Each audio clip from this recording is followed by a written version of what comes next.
lugar pra você tomar sol. E o mar não tem onda.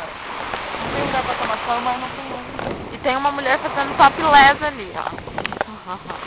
Ai! O mar do Caribe. Me banhei com o mar do Caribe. Gente, olha essa água. Que é isso? O trem é cristalino. Mirem. E aqui o negócio é gelado. Muito, muito gelado. Escorrega muito.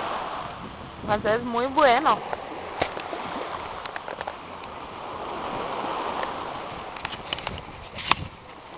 Vida, esse trem afunda. Muito. Eu acho que tá tendo uma rede pra lá. Tá um barulho.